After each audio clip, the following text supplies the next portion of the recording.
오늘 이제 우리는 마태복음 8장 18절서부터 좀 보겠는데요. 우리 지난주 마태복음 강해를 통해서 세 가지 치유 기사를 들었었습니다. 첫째는 나병 환자의 치유, 그리고 두 번째는 백부장의 종의 치유, 그리고 마지막 베드로 장모의 그 열병을 치유하는 세 가지 치유 기사는 각각의 스토리가 아니라 하나의 일관된 통일성을 갖고 있다고 말씀을 드렸어요. 그래서 지난주는 예수님의 그 권세, 질병을 짊어지시고 그 질병을 치료하시는 예수님의 권세에 대해서 말씀을 드렸고, 동시에 그 중에 이스라엘의 그 영적인 상태를 고발한 내용이 나병 환자를 빗댄 내용이었다면, 이 백부장은 이방인입니다. 이제 이 복음이 향후 어디로 흘러갈 것이며, 믿음은 전적인 은혜라는 사실을 강조하면서 그 후에 베드로 장모의 열병의 치유는 일으킴을 받아서 그리스도의 제자로, 또 섬기는 자로 수종드는 것으로 매듭을 지었죠. 그래서 지난주 예수님이 백부장의 믿음을 통해서 극찬을 아끼지 않았어요. 이스라엘 중에도 라는 비교를 통해서 그 믿음을 아주 극찬했습니다. 오늘은 그 믿음이 어떻게 제자들에게 현실 속에서 녹아지고 적용되어야 될 것인가에 대해서 이제 가르치고자 오늘 스토리가 특별히 따르는 문제에 대해서 이어집니다. 따른다는 것은 제자들의 필연적인 일생의 각오죠. 그래서 오늘 두 명의 제자가 등장을 해요. 따르겠다고 나선 한 사람은 서기관, 그리고 한 사람은 이름이 밝혀지지 않은 무명의 제자.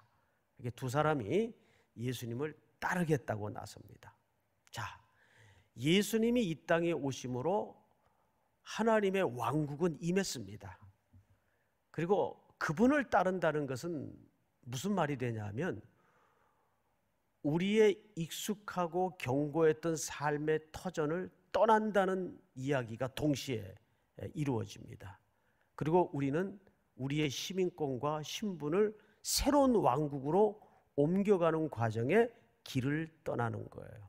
그래서 이 삶을 보통 순례자의 삶, 또는 히브리서 11장 13절에서는 나그네의 삶으로 묘사를 해요. 본문을 보십시다. 18절, 예수께서 무리가 자기를 애워싸는 것을 보시고 앞서 세 가지 치유 기사를 통해서 많은 군중이 모여들었어요. 보통 이렇게 군중이 몰려들면 누구나 그걸 좀 즐기고 싶고, 또 누리고 싶고, 또 기분 좋죠. 그런데 예수님은 사람들이 싫어서가 아니라 그런 상황이 굉장히 마땅치 않게 느껴졌던 것 같아요. 왜요?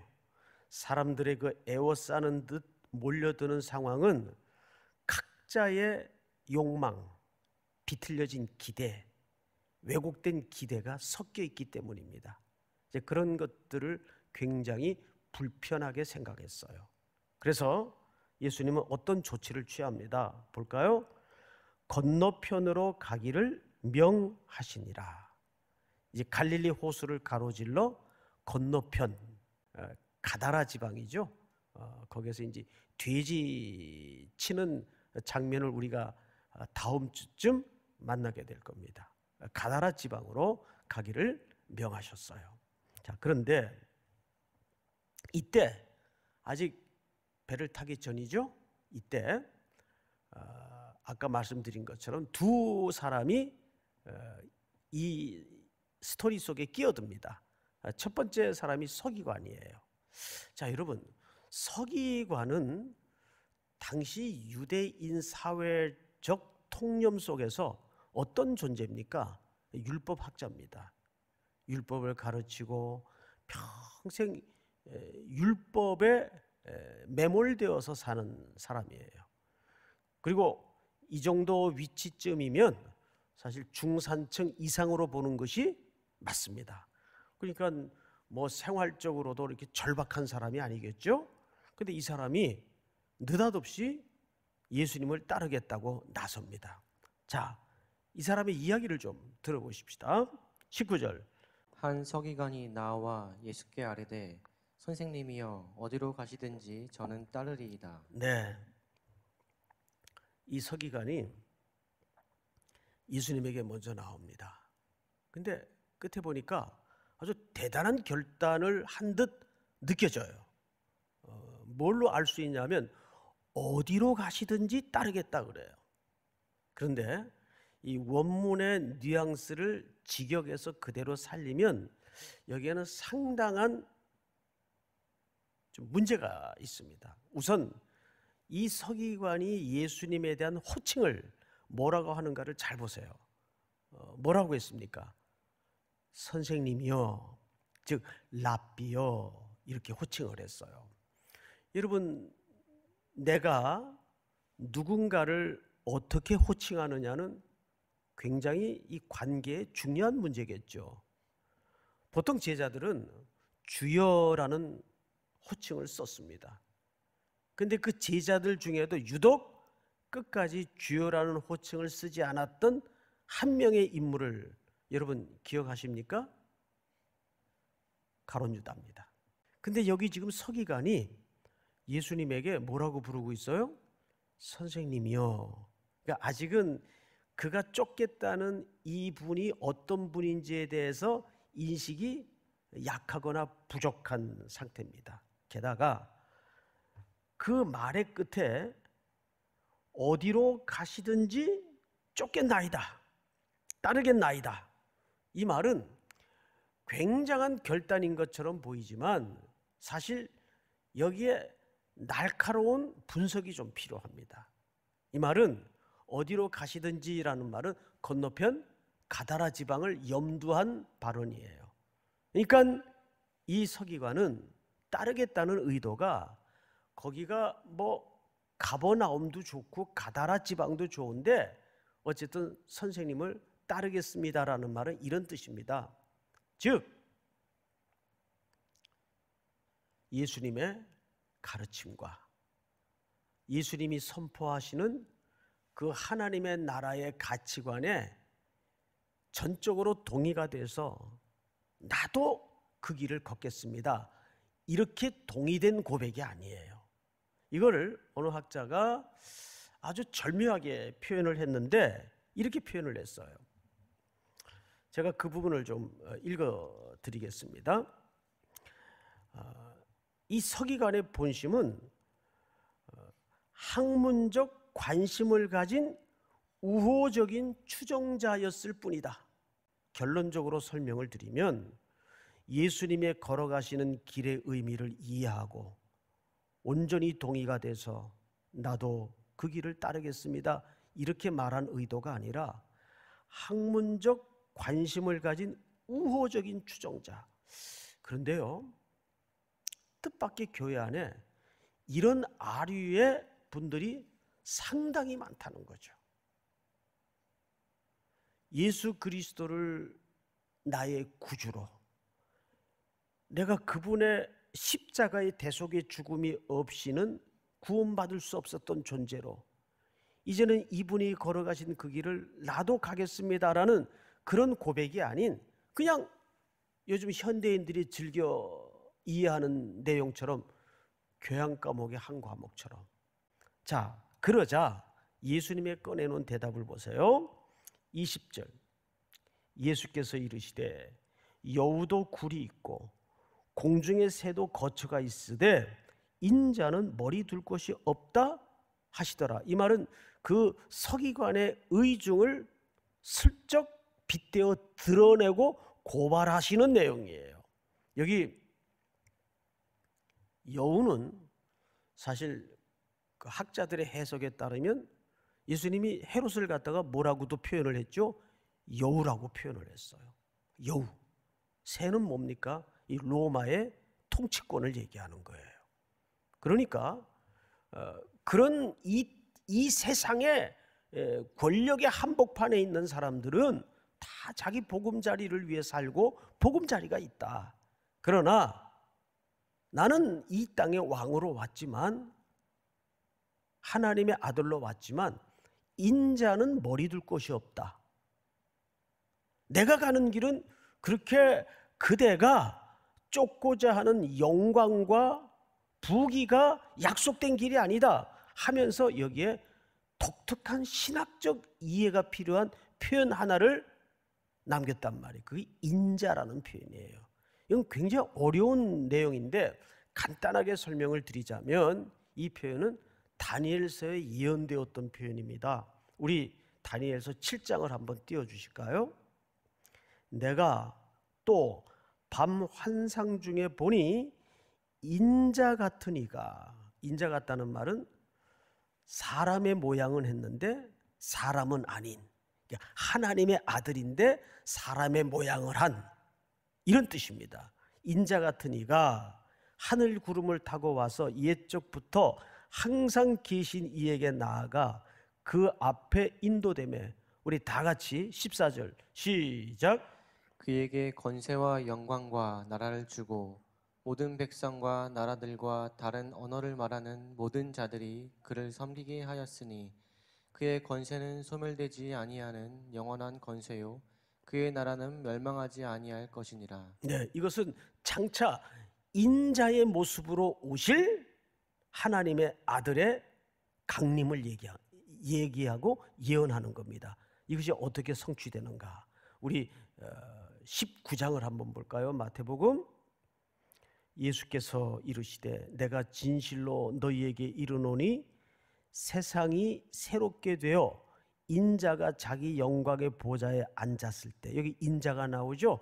인자가 자기 영광의 보좌에 앉았을 때 나를 따르는 너희도 12보좌에 앉아. 누구를 따르는? 나를 따르는 12보좌에 앉아 이스라엘 12지파를 심판하리라. 그러니까 이 나라는 이 땅에 속한 나라가 아니란 말이에요. 우리는 이 땅에 속한 나라의 왕을 따르는 게 아니에요. 그 다음 20장을 한번 볼까요? 우리 전체 다 같이 시작. 보라, 우리가 예루살렘으로 올라가노니 인자가 대제사장들과 서기관들에게 넘겨짐에 그들이 죽이기로 결의하고. 이건 매우 중요한 본문입니다. 예수님이 예루살렘으로 올라가는데 정권을 탈취하기 위해서 올라가는 게 아니라 그 정권 잡은 자들에 의해서 죽기 위해서 올라가는 거예요. 그러니까 예수님은 예루살렘을 향해서 왜 올라가시죠? 십자가에 인류의 죄의 문제를 해결하기 위해서, 대속의 죽음을 죽기 위해서 올라가시는 겁니다. 예수님은 인자와 같은 모습으로 그래서 이 땅에 오신 거예요. 이거를 지금 누구에게 그 속내를 들추어내면서까지 설명하고 있는 겁니까? 서기관. 네가 나를 따르고자 하는 의중은 뭐냐 도대체?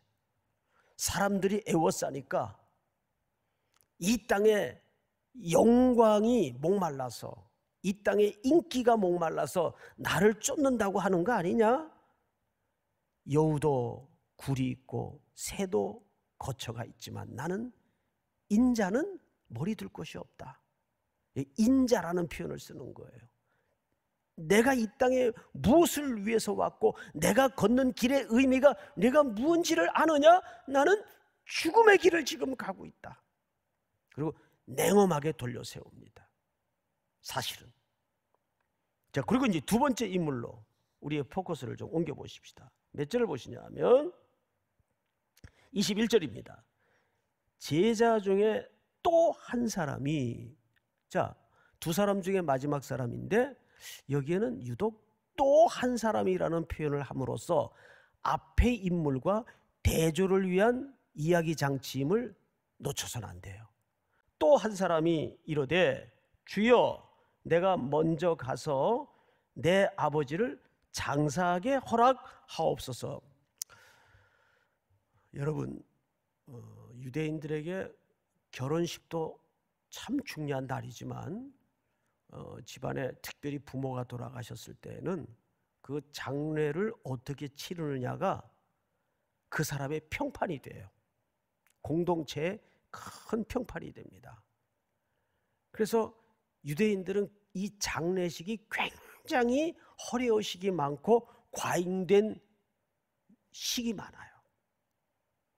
그래서 우는 사람도 사서 동원하고 조객도 동원하고. 그러니까 만약에 아버지가 돌아가셨는데 장례를 잘못 치르면, 소홀하게 치르면 욕이 되는 거예요. 이걸 정통 유대인의 예수님이 모르실 리가 없어요. 그런데 그 다음에 예수님의 대답은 조금 섬뜩할 정도로 냉철하게 이런지하에 거절을 해버리십니다. 자, 볼까요? 22절. 예수께서 이르시되 죽은 자들이 그들의 죽은 자들을 장사하게 하고 너는 나를 따르라 하시니라. 네. 자, 이 말이 보통 우리가 이런 구절을 뭐라고 표현하냐 하면 성경 난제 구절이라 그래요. 이 학자들마다 이것 때문에 오랜 세월 갑론을박이 유난히 심했던 구절이기도 합니다. 어쨌든 요지는 예수님이 그 한 제자의 요청에 대해서 딱 잘라버린 겁니다. 지금 오늘 모든 일관된 주제가 따름에 관한 주제예요. 우리가 순례자로 나그네로 예수님을 따른다는 게 도대체 어떤 문제인가? 전부 따름에 관한 문제인데 이 제자는 서기관의 따름의 의도보다는 한층 깊고 나은지는 몰라도 어디에서 걸렸어요? 우선순위 문제에서 걸렸어요. 예수님을 따른다는 것은 모든 삶의 중심을 그분을 내 삶의 첫 자리에 놓고 나머지 모든 절대 주권은 그분께 이양해야 되는 거예요. 그것이 정말 따르는 겁니다. 아버지를 공경하지 말라는 말도 아니고 장례 안 치러도 된다 그 말이 아니라 나를 따르매 그것은 죽은 자들에게 맡기라는 것은 그건 네가 지금 할 일이 아니다. 너는 나를 정말 따르려면 온 천하보다 귀한 생명을 살려내는 일에 네가 우선순위를 둬야 될 거 아니냐. 나는 그 일을 위해서 왔다. 그 얘기를 이렇게 강조하는 겁니다. 그리고 이제 마지막 장면, 우리는 배 위에 시선을 옮겨야 될 결론 부분에 이르렀습니다. 자, 23절을 한번 보십시다. 배에 오르심에 제자들이 따랐더니, 자, 여러분 22절에도 나를 따르라 하시니라. 오늘 말씀의 제목이기도 하죠. 나를 따르라 그랬어요. 근데 배에 오르심에 제자들이 어떻게 했어요? 따랐어요. 마가복음의 표현과 굉장히 좀 다릅니다. 마가복음은 그냥 제자들과 예수님이 배에 승선해 있는 장면을 그렸어요. 그런데 마태는 어떤 의도를 가지고 예수님이 배에 먼저 올라 계시고 뒤이어서 제자들이 올라탐으로써 예수님을 따른다고 묘사를 했어요. 그러니까 여기서 드러내고 강조하는 메시지가 뭐예요? 제자들이 따랐다 그 말이에요. 따랐다. 누가 따랐다 그랬죠? 제가 방금 제자들이 따랐다 그랬어요. 그런데 이 제자들에 대한 명칭이 마지막 절인 27절에 가면 이렇게 바뀌어 있어요. 그 사람들이. 자, 이 설명은 나중에 좀 하겠습니다. 우선 그렇게 선뜻 따르겠습니다 하고 배에 올라타 따랐던 제자들, 바다에 큰 노을이 일어나 배가 물결에 덮이게 되었으되 예수께서는 주무시는지라. 예수님이 따르는 길에 뭐가 일어나요? 풍랑이 일어나요. 제자로 살겠다고 따라 나섰는데, 제자로 살겠다고 따라 나서면 밥이 저절로 생기고 아무 걱정, 염려, 근심 없고 병도 안 걸리고 그러질 않잖아요. 배에 올라탔는데 큰 풍랑이, 모든 걸 한꺼번에 흔들어 버리는 풍랑이 일어난 거예요. 어떻게 해요? 근데 예수님은 주무시고 계세요. 그분은 창조주세요. 그리고 우리의 주님이세요. 근데 지금 제자들의 모습을 보십시다.